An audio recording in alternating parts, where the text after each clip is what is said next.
Start है। नमस्कार दोस्तों, आप सभी का स्वागत है देवेंद्र क्लासेस यूट्यूब चैनल में। आज चर्चा करेंगे हम गंगा नदी का पार्ट सेकंड पढ़ाऊंगा और पार्ट फर्स्ट अगर जिन बच्चों ने नहीं पढ़ा है वो पहली क्लास को जाकर के देख लेंगे। वहाँ मैंने मानचित्र के माध्यम से गंगा की दाएं तट की और गंगा की बाएं तट की सभी सहायक नदियों को पढ़ा दिया है। ठीक है, प्ले लिस्ट में जाइएगा, गंगा नदी का वो टॉपिक वहाँ मिल जाएगा। आज सिर्फ और सिर्फ बात करेंगे जो वन लाइन फैक्ट के क्वेश्चन होते हैं, गंगा जी से प्रश्न आते हैं, थ्योरी की बात करेंगे, है ना। तो पेन कॉपी लेके नोट करते जाए। और बच्चों की एक और दिक्कत रहती है कि वीडियो से जब आप क्लास देख रहे हैं तो वीडियो सेटिंग का एक ऑप्शन आता है, वहाँ पे एडवांस सेटिंग का एक ऑप्शन आता है, वहाँ जा करके क्वालिटी बढ़ा लिया करो। ठीक है, क्वालिटी बढ़ा के देखेंगे तो साफ दिखेंगे अक्षर आपको। आप कम क्वालिटी पे देखते हो, थोड़ा सा नेट ज़्यादा जाता है उसमें, लेकिन हाई क्वालिटी कर लिया करो और देख लिया करो क्लास को। ठीक है, तो आपको बिल्कुल अच्छे से साफ से दिखेगी। आज थ्योरी की बात करेंगे क्लास सेकंड में। इसकी लगा दी रही। ठीक है, तो क्लास सेकंड की बात कर रहे हैं, गंगा नदी हेडिंग है, तो देखते चले आप, नोट करते रहेंगे और देखते रहेंगे। तो देखिए यहाँ से शुरू करते हैं। तो पहला पॉइंट लिख लेंगे आप, थ्योरी है, सिर्फ आज की क्लास में थ्योरी की बात करेंगे। गंगा नदी भारत की सबसे बड़ी नदी है। ठीक है, सबसे बड़ी नदी है या सबसे लंबी नदी है, आप कैसे भी पढ़ सकते हैं, लंबी बड़ी दोनों पढ़ सकते हैं, कोई दिक्कत नहीं। ठीक है, दूसरा पॉइंट, गंगा की कुल लंबाई कितनी है? 2525 किलोमीटर में 2525 किलोमीटर में गंगा जी बहती है भारत में। ठीक है, अगला पॉइंट लिखेंगे, गंगा नदी भारत के 5 राज्यों से होकर के बहती है। कितने? 5 राज्यों से होकर बहती है। ठीक है, राज्य भी नोट कर लेना, अंडरलाइन करते जाइएगा सारी चीज़ों को, सारी चीज़ों को अंडरलाइन करते जाना। कितने राज्य हैं? 5 राज्य हैं, 2525 किलोमीटर बहती है और भारत की कैसी है? सबसे बड़ी नदी है। ठीक है, सबसे बड़ा अपवाह तंत्र है इसका। अगला पॉइंट लिख लीजिए, गंगा नदी 1.6 लाख वर्ग किलोमीटर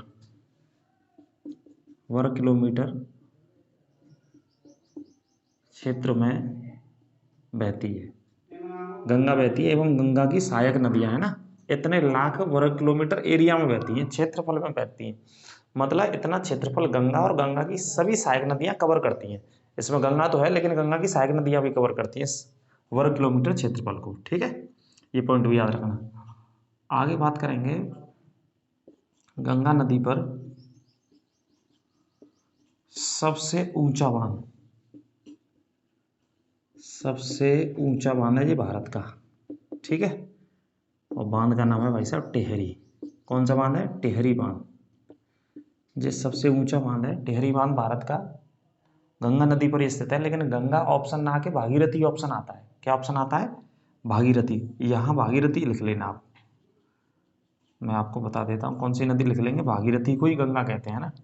टेहरी बांध सबसे ऊंचा है, जो कि कहाँ स्थित है? उत्तराखंड में स्थित है। उत्तराखंड के टेहरी जिले में ही स्थित है। ठीक है, कौन से जिले में स्थित है? टेहरी में। इस पॉइंट को नोट कर लेना। आगे बात करेंगे, उत्तर भारत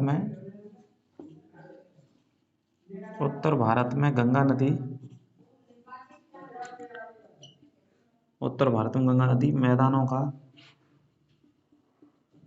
मैदानों का निर्माण करती है।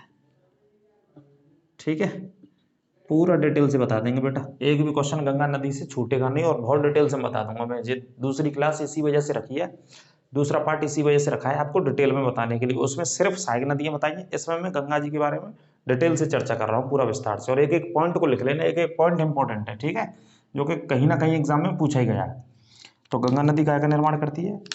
उत्तर भारत के मैदानों का निर्माण करती है। इसे अंडरलाइन कर लेना, जो अंडरलाइन के लिए मैं बता रहा हूँ। ठीक है, क्योंकि बाढ़ का पानी आता है सहायक नदियों में या गंगा में, तो जो बाढ़ का पानी बह करके जाता है बहुत सारे इलाकों में, तो वो उससे मैदानों का निर्माण करती है।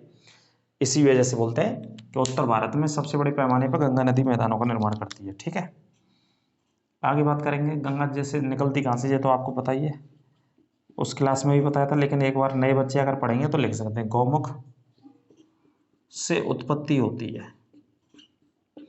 कहाँ से उत्पत्ति होती है? गौमुख से उत्पत्ति होती है जो कि कौन से जिले में स्थित है? उत्तरकाशी जिले में स्थित है। उत्तरकाशी जिले में स्थित है। ठीक है, उत्तरकाशी जिले में स्थित है। कहाँ से उत्पत्ति होती है? गौमुख से। इस पॉइंट को नोट करके याद रखना, गंगा नदी की। ठीक है, अब आगे बात करते हैं। बहुत सारे शहर बहुत प्रसिद्ध हैं। उत्तर प्रदेश का एक पॉइंट बहुत फेमस आता है गंगा नदी के विषय में कि उत्तर प्रदेश में सबसे पहले कौन से जिले में प्रवेश करती है? तो उत्तर प्रदेश में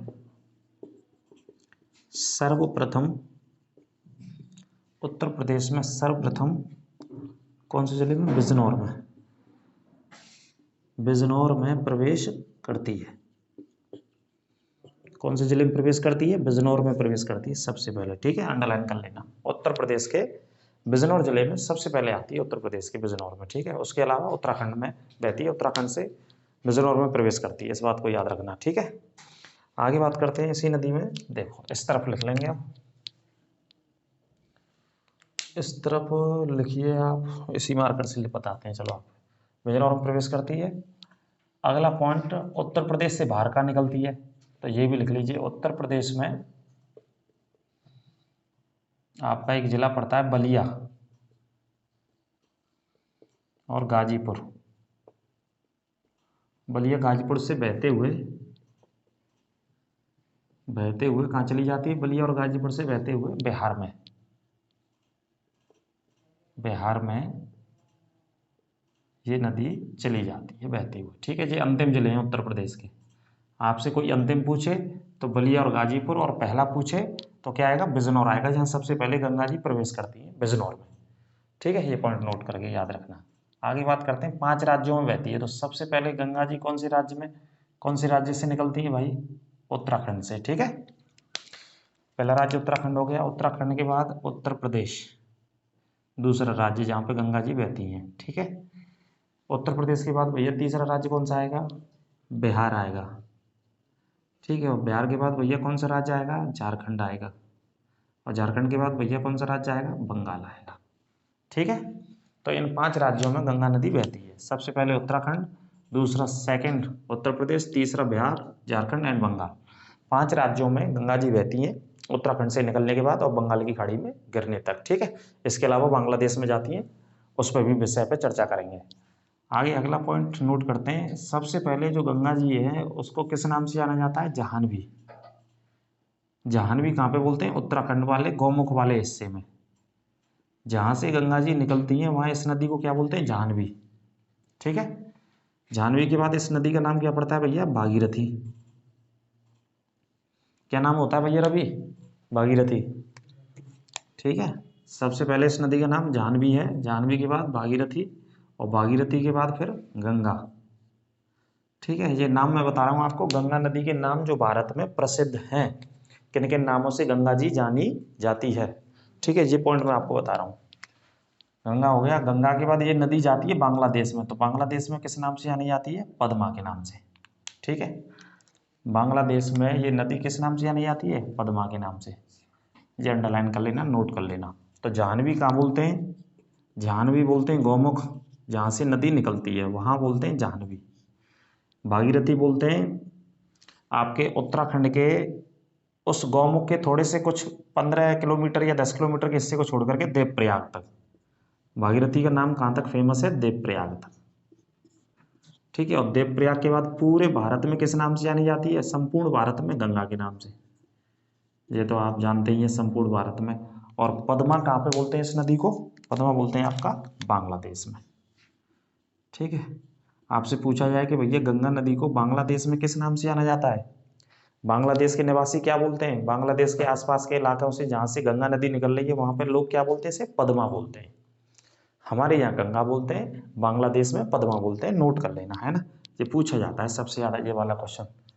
ठीक है, और कितने राज्य हो गए? ये 5 राज्य हो गए आपके जिनमें बहती है ये नदी। ठीक है, आगे बात करते हैं। देखो, गंगा नदी का जो पानी शुद्ध रहता है ना, शुद्ध रहता है, उस पर चलो चर्चा करेंगे। अभी पहले 2-3 पॉइंट बता दूं। गंगा को साफ करने के लिए एक प्लान बनाया गया। गंगा की सबसे लंबी सहायक नदी, गंगा की सबसे लंबी सहायक नदी कौन सी है? यमुना। गंगा की सबसे लंबी सहायक नदी यमुना है। दूसरा पॉइंट, गंगा की सबसे बड़ी सहायक नदी, बड़ी मतलब आयतन के आधार पर, ब्रैकेट में लिख लेना, जिसमें पानी ज्यादा है। आयतन का मतलब पानी ज्यादा की बात कर रहे हैं इस पॉइंट में हम, ठीक है। क्षेत्रफल या आयतन जो घेरता है जगह को, जो पानी घेर रहा है सबसे ज्यादा, तो कौन सी नदी है? सबसे बड़ी घाघरा, ठीक है। और लंबी की बात करें तो लंबाई में जो पढ़ते हैं हम, लंबाई में यमुना को, और आयतन के आधार पर घाघरा को पढ़ते हैं, ठीक है। इस पॉइंट को याद रखना। एकमात्र नदी जो समतल जगहों से निकलती है, एकमात्र नदी जो मैदानों से निकलती है, सहायक नदी, गंगा की एकमात्र सहायक नदी जो कहाँ से निकलती है? मैदानों से। कौन सी है? गोमती। कौन सी नदी है? गोमती, ठीक है।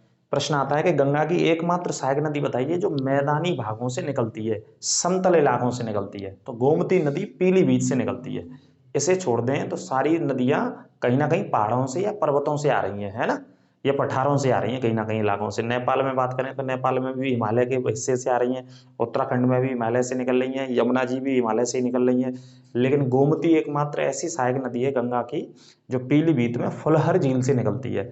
तो पीलीभीत कैसा है? समतल इलाका है। जैसे भैया आप रहते हैं, हम रहते हैं प्लेन इलाकों में, ऐसे ही पीलीभीत वाला हिस्सा है, ठीक है। तो एकमात्र नदी इसे पढ़ा जाता है।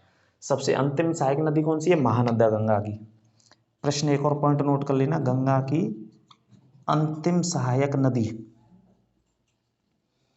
अंतिम सहायक नदी कौन सी है? महानंदा। सबसे लास्ट में जो मिलती है, ये कहाँ पे मिलती है? बंगाल वाले हिस्से में। ये सबसे अंतिम सहायक नदी हो गई महानंदा, ठीक है।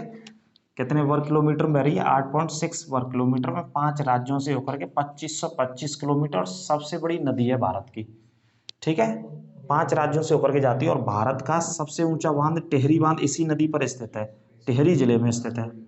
कौन सी नदी पर? गंगा पर। लेकिन गंगा नाम नहीं आएगा ऑप्शन में, तो क्या आएगा? भागीरथी आएगा ऑप्शन में। वहां पे भागीरथी बोलते हैं, यहाँ पे टिहरी जिला है, उत्तराखंड में स्थित है। ये यू के मतलब उत्तराखंड।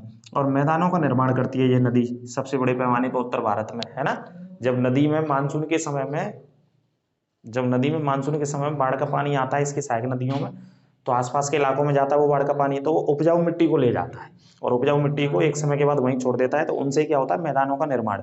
उन्हीं मैदानों को क्या बोलते हैं? आमतौर पर खेत के नाम से अपनी लोकल लैंग्वेज में जानते हैं, लेकिन ज्योग्राफी में मैदानों का निर्माण पढ़ते हैं, ठीक है। 2 तरीके के मैदान बनाती है, जो एक खादर और एक बांगर। खादर सबसे बढ़िया होते हैं, सबसे उपजाऊ होते हैं, अच्छी फसल होते हैं उनमें, और पानी इजीली पहुंच जाता है, सरलतम रूप से पहुंच जाता है। जैसे मान लो नदी बह रही है और नदी के निचले वाले हिस्से में जो मैदान आ गए, जहां बाढ़ का पानी बहुत जल्दी पहुंच जाए, आसानी से पहुंच जाता है, उन्हें खादर के मैदान कहते हैं। एक सेकंड, उन्हें खादर के मैदान बोलते हैं। लेकिन जहां पानी नहीं, अरे भैया एक सेकंड, जहां पानी नहीं पहुंच पाता है वहां बांगर के मैदान होते हैं ना। तो 2 प्रकार के मैदानों का निर्माण होता है, ठीक है। हमारे विद्यार्थी हैं क्लास में बैठे तो चर्चा करते रहते को आपस में, है ना, तो उन्हें इशारा करना पड़ता है कि भैया ने शांति बनाए रखें। तो ये सहायक नदियां हो गई, इनको याद रखना। मैदान मैंने बता दिए, मैदान 2 प्रकार के, खादर और बांगर। अब मैं हटा देता हूं, आगे और बात करते हैं अब, ठीक है। वीडियो को रिपीट करना, रिवर्स करना और देख लेना, यदि नोट नहीं कर पाए तो समय पूरा दिया वैसे नोट करने के लिए भाई साहब, इस बात को याद रखिएगा। आगे बात करते हैं गंगा जी के बारे में। तो ये थ्योरी की क्लास है, इसी वजह से मैंने बताया था। तो देखो 1985 में एक योजना आई, 1985 में सरकार ने क्या चलाया? Ganga action plan. Ganga action plan शुरू किया था, ठीक है। क्यों शुरू किया? गंगा की सफाई को लेकर के, प्रदूषण को खत्म करने को लेकर के 1985 में। लिखते जाना आप, गंगा एक्शन प्लान। कब तक सफाई आ रही है गंगा जी की? देख ली भैया 1985 तय रही है, और आज तक चल रही है सफाई। वर्ष जोड़िए 85 से, कितनी हो गई। अगला सरकार बनाती है एक, आपको मैं बता देता हूँ, वर्ष 2017 में, पहले एक हाईकोर्ट की बात कर लें। 2017 में नैनीताल हाईकोर्ट ने, नैनीताल हाईकोर्ट ने गंगा और यमुना, गंगा और यमुना दोनों नदियों को क्या दिया? जीवित व्यक्ति का दर्जा दिया, ठीक है। जैसे हमारे देश में व्यक्ति के अधिकार होते हैं, जैसे जीवन जीता व्यक्ति, उसी हिसाब से नदियों को भी जीवित व्यक्ति का दर्जा दिया। कौन से हाईकोर्ट ने? जे उत्तराखंड के हाईकोर्ट ने। और उत्तराखंड का हाईकोर्ट कहाँ पे स्थित है? नैनीताल में। तो नैनीताल हाईकोर्ट का ये आदेश था। और कौन सी वर्ष में आदेश आया? 2017 में। जीवित व्यक्ति जैसे रहता है, अपने जीवन की सारी चीज़ों को पूरी करता है और बीमारियों से बच के रहता है, स्वास्थ्य बढ़िया रहता है, उसी प्रकार से जीवित व्यक्ति की तरह व्यवहार किया जाए गंगा से और गंगा जी के पानी से, इवन यमुना जी से, दोनों नदियों से। ठीक है, तो ये वाला हाईकोर्ट का एक फैसला आया था। ये प्लान बनाया था गंगा को सफाई से लिए, लिख लेना किस लिए बनाया। ये गंगा एक्शन प्लान 1985 में गंगा को साफ करने से संबंधित बनाया था। ठीक है, आगे बात करते हैं 2016 में नमामि गंगे योजना आई। वर्ष 2016 में कौन सी योजना? नमामि गंगे। ये सब योजना आई है गंगा जी को लेकर के। नमामि गंगे योजना क्यों आई? सफाई से संबंधित, गंगा को साफ करना है। ठीक है, ये मोदी जी ने शुरू करी नमामि गंगे योजना, जो प्रधानमंत्री जी हैं, चूंकि 2014 में प्रधानमंत्री बन गए तो उसके बाद उन्होंने इस योजना को शुरू किया। 2018 में गंगा वृक्षारोपण अभियान चलाया। 2018 में सरकार ने क्या चलाया? गंगा नदी के आसपास पेड़ लगाने से गंगा वृक्षारोपण अभियान, पौधे लगाइए, पेड़ लगाइए। ठीक है, और प्रदूषण को कम कीजिए। आज वैसे भी विश्व पर्यावरण दिवस है, तो कम से कम एक वृक्ष एक पौधा आपको लगाना चाहिए, आपसे आग्रह है। ठीक है, तो जिससे कि हमारी पृथ्वी पर, या देश की बात करें या पूरे विश्व की बात करें, संसार की बात करें, जितना पॉल्यूशन हो रहा है, तो पॉल्यूशन को, प्रदूषण को जो फैक्ट्रियों से हो रहा है या अलग अलग प्रकार से हो रहा है औद्योगिक घरानों से, तो प्रदूषण को कौन खत्म करते हैं? वृक्ष ही खत्म करते हैं, वृक्ष ही सोखते हैं, जो कि साफ सुथरे माहौल में हमको और आपको रखते हैं, है ना। और एक ऑक्सीजन जो हमें मिलती है सामान्य तौर पर, या दुनिया में जो लोगों को ऑक्सीजन मिल रही है, बढ़िया आबो हवा मिल रही है, वो वृक्षों के माध्यम से मिल रही है ना। तो पौधा लगाइए। विश्व पर्यावरण दिवस आज ही के दिन 5 जून को विश्व में मनाया जाता है। और सबसे पहला विश्व पर्यावरण दिवस कब मनाया गया, ये कमेंट बॉक्स के माध्यम से आप बताएं इस क्लास को देखते हुए। तो वृक्षारोपण की वजह से मैंने बता दिया। तो ये भी अभियान सरकार ने कब चलाया? 2018 में चलाया था। ठीक है, नदी के दाएं तट पर, नदी के बाएं तट पर ज़्यादा से ज़्यादा पौधे लगाएं, जिससे कि पॉल्यूशन कम हो सके, प्रदूषण कम हो सके, और गंगा के आसपास का इलाका भी हरा भरा और अच्छा बना रहे। ठीक है, तो ये वाले प्रोग्राम सरकार ने चलाए। सभी प्रोग्राम गंगा नदी से संबंधित है ना, वृक्षारोपण वाला भी आप देख लीजिएगा। आगे बात करते हैं, एक डॉल्फिन मछली पाई जाती है गंगा में। उससे पहले एक पॉइंट लिख लेंगे, 2008 में गंगा नदी को, 2008 में गंगा नदी को क्या घोषित किया गया? राष्ट्रीय नदी घोषित किया गया। राष्ट्रीय नदी घोषित किया गया। ठीक है, कब घोषित किया गया? 2008 में राष्ट्रीय नदी। ठीक है, ये पॉइंट नोट कर लेना। सबसे ज़्यादा एग्जाम में आता है कि गंगा जी को राष्ट्रीय नदी सरकार ने कब घोषित किया? 2008 में घोषित किया। ठीक है, अब इसी में हरिद्वार से पहले, ऋषिकेश से पहले, देवप्रयाग से लेकर के हरिद्वार ऋषिकेश के बीच में एक मछली पाई जाती है। वैसे तो 140 या 130 वैज्ञानिकों ने अध्ययन करके लगाया है, 130 से 25 प्रकार के सरीसृप इस पानी के अंदर भिन्न भिन्न प्रकार के पाए जाते हैं। उनमें बहुत सारी मछलियों की वैरायटी है, लेकिन सबसे प्रसिद्ध है डॉल्फिन। तो गंगा डॉल्फिन की हम बात कर रहे हैं। गंगा डॉल्फिन राष्ट्रीय जलीय जीव है भारत का, राष्ट्रीय जलीय जीव है ना, पानी के भीतर रहने वाला राष्ट्रीय जलीय जीव गंगा डॉल्फिन। डॉल्फिन मतलब मछली का एक नाम है, जो मछली की एक प्रजाति है, चूंकि गंगा इस वजह से नाम जोड़ा कि गंगा में ही पाई जाती है, कुछ एक किलोमीटर के हिस्से में। तो राष्ट्रीय जलीय जीव इसको घोषित किया गया 2009 में। कब घोषित किया गया? वर्ष लिख लेना 2009। मैं बताता भी जा रहा हूँ, अगर बोर्ड पे आपको नहीं दिखे तो। जैसा कि मैं बता चुका हूँ, वीडियो सेटिंग में जाकर एडवांस सेटिंग में क्वालिटी बढ़ जाती है, वहाँ से तब आपको साफ दिखेगा बिल्कुल, है ना। तो इसे भी लिख लेना 2009 में। 5 अक्टूबर को दिवस भी बनाते, गंगा डॉल्फिन दिवस कब मनाते हैं? 5 अक्टूबर को। 5 अक्टूबर को ही घोषित किया गया था इसको। ठीक है, अब इधर से मैं हटा देता हूँ, कुछ और मुद्दों की बात करते हैं इस साइड से हटा करके, गंगा जी के बारे में, है ना। पहली क्लास थी पूरी सहायक नदियों को लेकर के, और ये क्लास है आपको डिटेल्स लेकर के, जितना भी विस्तार से मैं आपको बता सकता हूँ। सहायक नदियां तो उसमें भी बता दी है, वहां से आप पढ़ सकते हैं, इधर भी मैंने बता दिया है कुछ नदियों को। ठीक है, अब इसके अलावा बात कर लेते हैं, बहुत सारे प्रसिद्ध शहर हैं इसके तट पर, है ना। तो देखिए, बंगाल में एक फरक्का बांध स्थित है, पेपरों में कई बार आता रहता है। फरक्का बांध कहाँ स्थित है? बंगाल में। बंगाल में स्थित है, कौन सी नदी पर? गंगा नदी पर। ठीक है, ये पॉइंट भी याद रखना। कौन सा बांध स्थित है? फरक्का बांध, अंडरलाइन कर लेना, बंगाल में बहुत फेमस है। ठीक है, आगे बात करें, जैसे मैंने अभी आप बात करा सबसे ऊंचा बांध कौन सा है, टेहरी बांध। तो वहां पे दो नदियां मिलती हैं, जब एक भागीरथी तो है कि विलंगना का भी संगम होता है। विलंगना एक छोटी नदी है वहां की, है ना, उसे नोट कर लेना, कोई ज्यादा इंपॉर्टेंट बात ऐसी है नहीं, ठीक है। आगे बात करते हैं, विश्व का सबसे बड़ा डेल्टा बनाती है ये नदी, क्या बनाती है, सबसे बड़ा डेल्टा विश्व का। तो विश्व का सबसे बड़ा डेल्टा, हालांकि दो नदियां बनाती है लेकिन इसे भी लिख लीजिए, विश्व का सबसे बड़ा डेल्टा, सबसे बड़ा डेल्टा कौन सी नदी बनाती है, गंगा नदी, ठीक है। और डेल्टा का नाम क्या है, सुंदरबन का डेल्टा। सुंदरबन का डेल्टा जो कि कहाँ पे स्थित है, कुछ हिस्सा इसका बंगाल में है और कुछ हिस्सा इसका बांग्लादेश में, ठीक है। सुंदरबन का डेल्टा, इसमें टाइगर्स सबसे ज्यादा निवास करते हैं, रॉयल टाइगर ऑफ बंगाल, ठीक है। तो ये दुनिया का सबसे बड़ा डेल्टा हो गया। डेल्टा का मतलब होता है कंकड़ पत्थरों को जो नदी होती है वो अपने मुहाने पर इकट्ठा कर देती है, उसी को क्या बोलते हैं, डेल्टा बोलते हैं, दुनिया का सबसे बड़ा। अब इसके पानी की शुद्धता की बात करें तो जो पानी की शुद्धता रहता है वो किस आधार पर रहता है, देखो गंगा नदी का जो पानी वैज्ञानिक आधार पर शुद्धता की अगर बात करें तो देखिए, आप पॉइंट लिख लेना, गंगा नदी के पानी में या गंगा जल में, गंगा नदी के पानी में क्या पाया जाता है, एक बैक्टीरियोफेज, लिख लेना, अंडरलाइन कर लेना, बैक्टीरियोफेज नामक क्या पाया जाता है, जीवाणु पाया जाता है, जो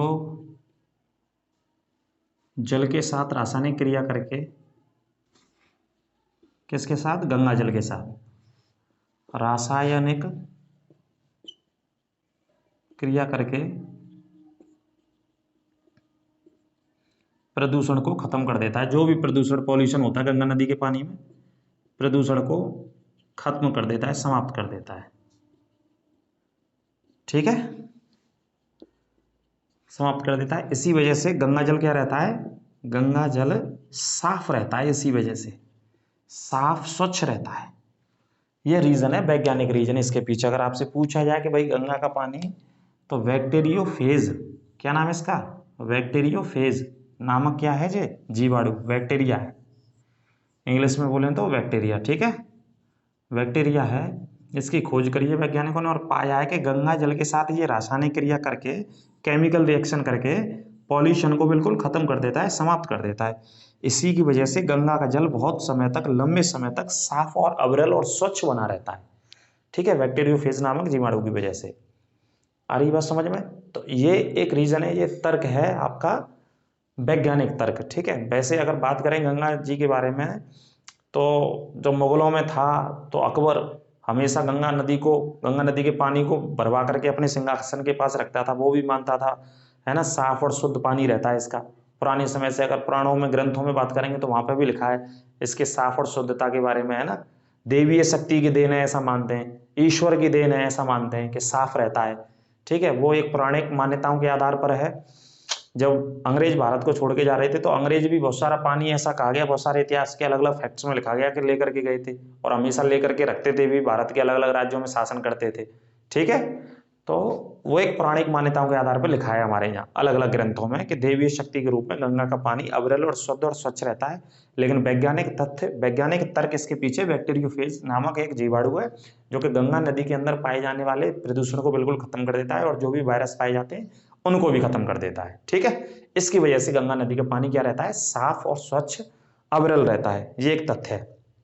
अब अगले पॉइंट की अगर हम बात करें तो अगला पॉइंट लिख लीजिए आप, देखो हरिद्वार, बिजनौर और नरौरा, तीन जगह से नहर निकाली गई है, हरिद्वार, बिजनौर और नरौरा। नरौरा मतलब आप समझ गए होंगे कहाँ की बात कर रहे हैं, बुलंदशहर की। नरौरा कहाँ पे, बुलंदशहर। किसके लिए फेमस है, चीनी मिट्टी के बर्तनों के लिए। और बिजनौर उत्तर प्रदेश का ऊपरी जिला है, उत्तर में स्थित है। हरिद्वार कहाँ पर स्थित है, उत्तराखंड में। जे स्थित है उत्तराखंड में, जे स्थित है यूपी में और जे भी यूपी में। इन तीनों जिलों से, इन तीनों शहरों से आसपास के क्षेत्रों के लिए सरकार ने नहर निकाली है। इस नदी से क्या निकाली है, नहर। आसपास के क्षेत्रों में सिंचाई की व्यवस्था को सही और व्यवस्थित करने के लिए, किसानों के खेतों तक पानी पहुंचाने के लिए। ठीक है, तो 3 नहर भी निकाली, तीनों नहरों का नाम क्या रखा है? ऊपरी गंगा नहर। यहाँ से जो निकाली गई है उसका नाम क्या है? ऊपरी गंगा नहर, जो कि ऊपर से निकाली गई है उत्तर वाले हिस्से से, ऊपरी गंगा नहर। ठीक है, यहाँ से जो निकाली गई है वो जो बीच में, तो क्या नाम रख दिया इसका? मध्य। और पीछे तो आपको पता ही है गंगा जी से निकाल लें, और पीछे क्या है? नहर। नहर निकाली जा रही तो नहर आ जाएगा। कौन सी नदी से? गंगा से। तो मध्य में आ रहा है तो मध्य का नाम आ गया। नरौरा बुलंदशहर से जो नहर निकाली गई है उसका नाम क्या है? निम्न गंगा नहर। ठीक है, निम्न गंगा नहर हो गई, ये यहाँ से निकाली गई है। इस पॉइंट को याद रखना। अब कुछ और एक और पॉइंट बता देता हूँ मैं, धार्मिक मान्यताओं के आधार पर गंगा जी के बारे में कैसे पढ़ते हैं। तो धार्मिक मान्यता क्या है, इसमें थोड़ा सा ये तथ्य मैं आपको क्लियर कर देता हूँ। धार्मिक मान्यता का भी एक तथ्य है। तो देखिए, राजा एक सगर थे। कौन थे? राजा सगर। उनके पुत्र कौन थे? अंशुमान। राजा सगर के पुत्र कौन थे? अंशुमान। ठीक है, और अंशुमान के पुत्र थे दिलीप। कौन थे? दिलीप। राजा दिलीप थे। ठीक है, और राजा दिलीप के जो पुत्र थे, इस तरीके से राजा सगर सबसे पहले, अंशुमान, फिर उसके बाद दिलीप, और राजा दिलीप के जो पुत्र थे वो थे भागीरथ। कौन थे? राजा भागीरथ। ठीक है, तो इस तरीके से अगर गंगा नदी के विषय में पुराणों में, ग्रंथों में लिखा गया है तो थोड़ा सा मैं समझा दे रहा हूँ आपको। ठीक है, एग्जाम में आता है इसे, एक लास्ट वाला पॉइंट। तो देखिए, राजा सगर के पुत्र ये थे अंशुमान, अंशुमान के पुत्र दिलीप थे, और दिलीप के पुत्र भागीरथ थे, और ये राजकुमार कहाँ के थे? अयोध्या के राजा थे। ठीक है, तो ऐसा कहा गया है हमारे ग्रंथों में, हमारे शास्त्रों में। शास्त्र के आधार पर मैं बात बता रहा हूँ, वैसे अलग अलग शास्त्रों में अलग अलग तथ्य होते हैं, उसका मैं एक्सपर्ट नहीं हूँ, लेकिन फिर भी राजा सगर जब शासन करते थे, अयोध्या के राजकुमार थे, राजा थे, तो इन्हें के 60,000 पुत्रों के बारे में उल्लेख है। 60,000 पुत्रों का कपिल ऋषि ने श्राप दे दिया, तो उसकी वजह से भस्म हो गए थे 60,000 पुत्र। तो इनकी आत्माओं को तृप्ति के लिए राजा सगर के 60,000 पुत्रों को किसने श्राप दे दिया? कपिल मुनि ने। उनकी आत्माओं को तृप्ति के लिए गंगा नदी को पृथ्वी पर लाना पड़ा इन लोगों को, तपस्या करके, है ना। हजारों हजारों सालों तक तपस्या करी, ऐसा लिखा है अलग अलग शास्त्रों में। तो इनके 60,000 पुत्रों का उल्लेख है यहाँ पे। किसके 60,000 पुत्रों का? राजा सगर के, जो कि भस्म कर दिए गए थे ये पुत्र। ठीक है, अब इनके बाद तपस्या इन्होंने करी तब भी नहीं आई, इन्होंने करी तब भी नहीं आई, और फिर लास्ट में नंबर आता है राजा भगीरथ का। किसका नंबर आता है? राजा भगीरथ। ठीक है, तो राजा भगीरथ जी ने तपस्या करी, और इन्हीं की तपस्या के बाद माँ गंगा जी पृथ्वी पे अवतरण लेती हैं या आती हैं। ठीक है, और गंगा दशहरा का दिन जो मनाया जाता है उसी दिन आई थी, इसी वजह से ये फेस्टिवल भी मनाया जाता है गंगा दशहरा का, है ना। अभी जून के महीने में मनाया जाता है, जून मई लास्ट या जून के महीने में। ठीक है, तो राजा भगीरथ जी ने क्या करी? तपस्या करी, और इनसे पहले इनके पूर्वजों ने भी तपस्या करी। तो ये कहा जाता है कि अपने पूर्वजों की तृप्ति के लिए इन्होंने तपस्या करी कि कोई ना कोई नदी की बात क्या कर रहे हैं? गंगा की बात कर रहे हैं कि गंगा नदी का पानी जब धरती पे आएंगी, उतरेंगी, तभी जाके उनकी आत्माओं को तृप्ति मिलेगी जो पुत्र भस्म कर दिए थे। ठीक है, तो इस तरीके से ये पूर्वजों में तपस्या करने का एक क्रम रहा। तो जब ये यहाँ तपस्या करी इन्होंने, तब गंगा जी पृथ्वी पर आई थी, और पृथ्वी पर आने का भी ये था कि उन्होंने कहा था कि भैया पृथ्वी पर, धरती पर माँ गंगा आएंगी तो उनके वेग को, उनकी ताकत को, उनके पानी के वेग को, इंटेंसिटी को पृथ्वी झेल नहीं पाएगी, टूट जाएगी, खत्म हो जाएगी धरती। ठीक है, तो इस बात को, इस भ्रम को दूर करने के लिए राजा भगीरथ जी ने भगवान शिव से प्रार्थना करी। तो भगवान शिव ने उनकी प्रार्थना को सुना, और भगवान शिव ने माँ गंगा के पूरे ताकत को, पूरे वेग को, जो पानी का वेग होता है एक, उसे अपनी जटाओं में ले लिया। ठीक है, कहाँ ले लिया? अपने बालों में ले लिया, अपनी जटाओं में। तो अपनी जटाओं में पूरे वेग को, पूरी ताकत को ले लिया। तब उसके बाद वेग खत्म हो गया माँ गंगा जी का, तब भगवान शिव जी ने पृथ्वी पे या धरती पे उस अविरल धारा को, या माँ गंगा जी की धारा को अपनी जटाओं के माध्यम से छोड़ दिया। ठीक है, तो राजा भगीरथ जैसे जैसे आगे गए, जहां से तपस्या शुरू हुई थी उनकी, जैसे गंगा जी नीचे उतरती है और गंगा जी पीछे पीछे उनके गई, तो जहां जहां होकर के राजा भगीरथ गए भारत में, वहां वहां होकर के गंगा जी बह रही हैं आज। ऐसा मान्यता है हमारे शास्त्रों के आधार पर, पुराणों, हमारे ग्रंथों के आधार पर। ठीक है, और लास्ट इसका होता है गंगा सागर में जाकर के, है ना। कई बार कहावत है कि सब तीर्थ बार बार और गंगा सागर एक बार। चूंकि गंगा जी बह रही है ना सारे तीर्थों से होकर के, तो बहुत सारे लोग अलग अलग घूमने जाते हैं, तो सभी तीर्थों का पूरा समागम कहाँ पे मिलेगा आपको? बंगाल की खाड़ी में। तो गंगा सागर द्वीप कहाँ पे स्थित है? बंगाल की खाड़ी में। यहाँ पे ब्रह्मा जी का एक टेम्पल भी अंदर बताते हैं, वैसे पुष्कर में है अजमेर में, लेकिन वहां भी माँ गंगा का और भी एक टेम्पल बताते हैं, जहां अंदर गंगा सागर की मैं बात कर रहा हूँ, ठीक है। तो राजा भागीरथ, इसी वजह से गंगा जी को किस नाम से जाना जाता है? आप पढ़ते होंगे भागीरथी के नाम से। इसी वजह से, इसी तर्क की वजह से भागीरथी नदी बोलते हैं, ठीक है। आप समझ में आपके में आया होगा। ये एक पौराणिक मान्यताओं के आधार पर मैंने तथ्य आपको बताए, बाकी की तथ्य गंगा नदी के विषय में इधर मैंने आपको लगभग लगभग कंप्लीटली बता दिए, और इससे पहला जो पार्ट पढ़ाया उसमें सभी सहायक नदियों को बता दिया है, ठीक है। मेरे हिसाब से इसमें लगभग पूरा मैंने कवर कर दिया है, अच्छे से आप इसे देख लेंगे। फिर भी कोई समस्या होगी तो कमेंट बॉक्स के आपके माध्यम से मुझे बता देंगे आप, ठीक है। फिर चर्चा कर लेंगे अगली क्लास में। तो ये 2 पार्ट में मैंने पढ़ाई है ना। जो जिन बच्चों ने पहला पार्ट नहीं पढ़ा है तो वो पहला पार्ट पढ़े मानचित्र के माध्यम से, सभी सहायक नदियों को पढ़ाया है अच्छे से। और ये दूसरा पार्ट है, इसमें मैंने थ्योरी के विषय में चर्चा करी है ना, कि गंगा जी से प्रश्न कौन कौन से बनते हैं भारत में, और कौन कौन से प्रश्न आ जाते हैं कई बार, है ना। और हिंदू मान्यताओं के आधार पर या पौराणिक मान्यताओं के आधार पर या शास्त्रों के आधार पर क्या तर्क है गंगा जी का आने का, थोड़ा सा वो भी चर्चा करिए। वैसे मैं इस विषय का एक्सपर्ट नहीं हूँ, है ना, जो हूँ वो उसमें मैंने बताया आपको। तो क्लास आपको कैसी लगी कमेंट बॉक्स के माध्यम से अवश्य बताएं। Daily current affairs top 10 question चल रहे हैं, ज्योग्राफी क्लास चल रही है, पुरानी क्लासों को प्लेलिस्ट में जाके आप देख सकते हैं, ठीक है। ज्योग्राफी बिल्कुल जीरो से चल रही है, यूपी स्पेशल भी पढ़ा रखी है, modern history, medieval history, ancient history भी पढ़ा रखी है। जीएस का वो पूरा निःशुल्क कोर्स आपके लिए मैंने चैनल के माध्यम से पढ़ा रखा है, ठीक है। यदि आप चैनल पर नए तो चैनल को सब्सक्राइब करें, अपने दोस्तों के मित्रों के साथ सोशल मीडिया पर भी आप शेयर इसे कर सकते हैं। अगली क्लास में आपसे फिर मुलाकात होगी, तब तक आप स्वस्थ रहिए, मस्त रहिए, नमस्कार।